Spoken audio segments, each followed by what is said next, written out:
Good morning class 7 students. Students, we are doing chapter number 4, the Mughal Empire.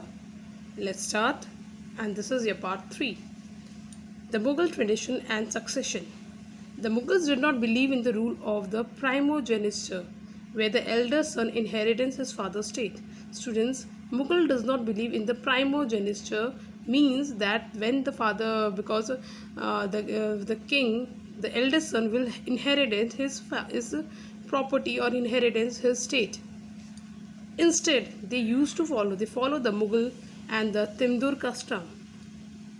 Conspiracy inheritance means a division of inheritance among all the sons.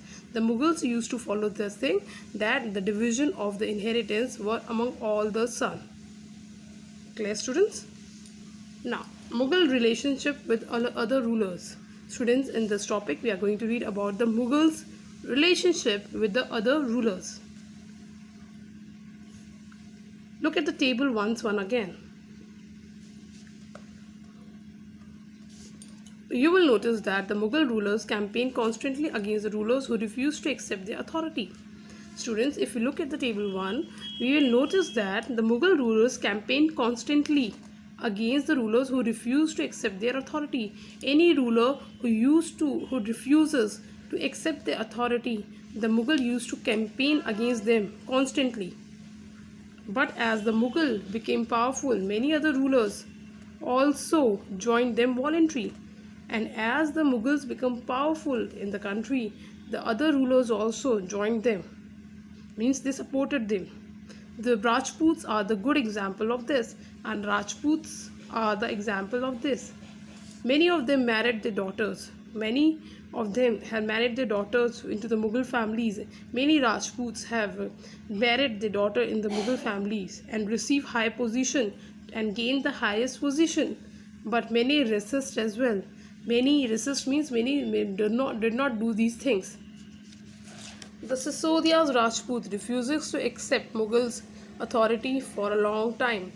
The Sisodiya's Rajput is a community of Rajput students who did not accept Mughal authority. They did not accept the Mughal authority for a long time.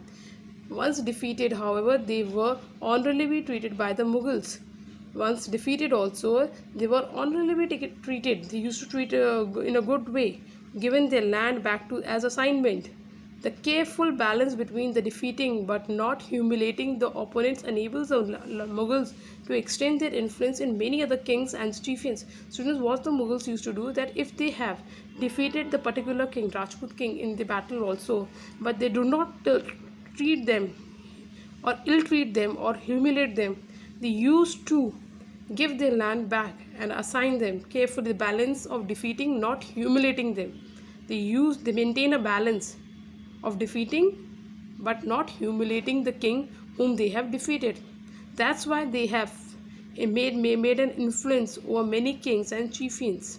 But it was difficult to keep the balance all the time. But students, not all the time it is easy to maintain a balance between the defeat and humiliating. Look at the table 1 once again, that Aurangzeb insulted Shivaji when he came to accept Mughal authority. What was the consequence and this insult? Aurangzeb has insulted Shivaji, and then when he came to accept Mughal authority, when he accepted the Mughal authority, that was the consequence of his insult. Thank you.